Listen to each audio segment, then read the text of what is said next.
Jai Hind friends, welcome to yet another episode of Deshbhakti Andolan's YouTube channel. I am S. Balakrishnan speaking from Mumbai.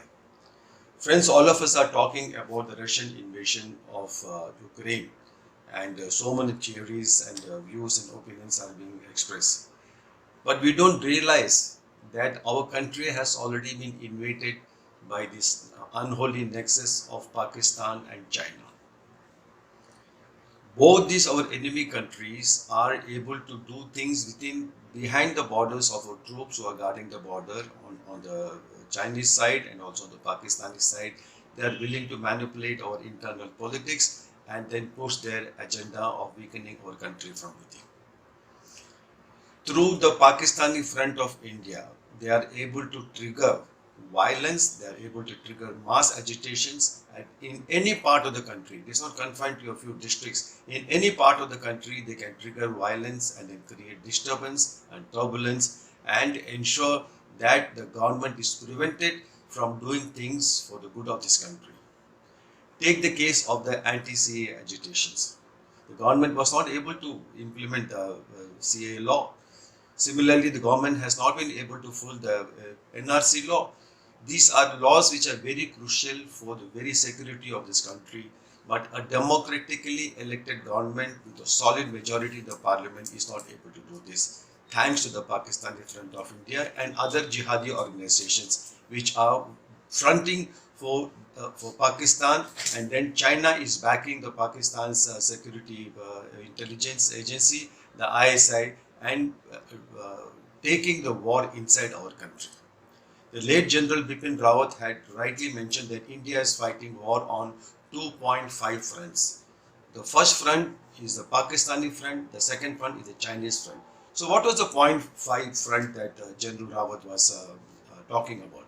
It is exactly this, the Pakistani front of India and other organizations who are working within the country and trying to sabotage our democracy.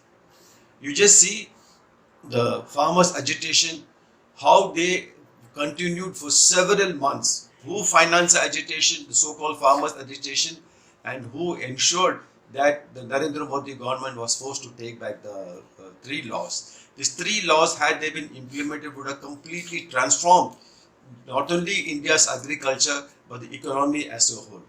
Massive demand for various goods would have been generated. The farmers would have had a lot of money in their hands. So much of purchasing power would have come to the rural areas, and the entire Indian economy would have got a huge boost. But this crucial piece of legislation, the three laws which were envisaged by the Modi government, were not allowed to be implemented. The idea is to keep India backward as long as possible. And similarly, you see the huge agitations in Rajasthan, in Kerala, in West Bengal, everywhere on the so-called hijab issue, which is a non-issue if you ask me. It's a perfectly non-issue. But the way it has been orchestrated so beautifully as to create a controversy and put the government on the back foot. Like what some of my friends say, that they find that the government is increasingly going on the back foot and is not able to take decisive decisions. Friends, this is a very, very serious situation which has got serious implications for our national security. And if you and me keep quiet and do nothing, then the government also cannot do much. We need to strengthen the hands of the Narendra Modi government and give it the courage and then the confidence to come heavily against the Pakistani Front of India and other jihadi organizations and crush them totally. And also the so-called Sikhs for Justice, this anti-national organization, that Pakistani pig Pannu, who is sitting somewhere in New York or London, wherever it is, and trying to instigate. You see the incident on Jan 26. Just because of one statement of this Pakistani agent Pannu, 1,25,000 security forces had to be mobilized in Delhi to ensure that the Indian Prime Minister is able to hoist the national tricolor on the occasion of Republic Day. So what is it that we are talking about? Russia invading Ukraine. Our nation has already been invaded. It's a very silent war, very, very silent war, and being conducted in a very strategic way, in a very remarkably stealth way and very quiet manner. And the Pakistan and China, they are able to achieve their strategic objectives through this front organization. Friend, the situation is extremely serious. unless we wake up and hit back, strengthen the hands of this government to come down heavily on this organization and finish them, the future of India is indeed very bleak.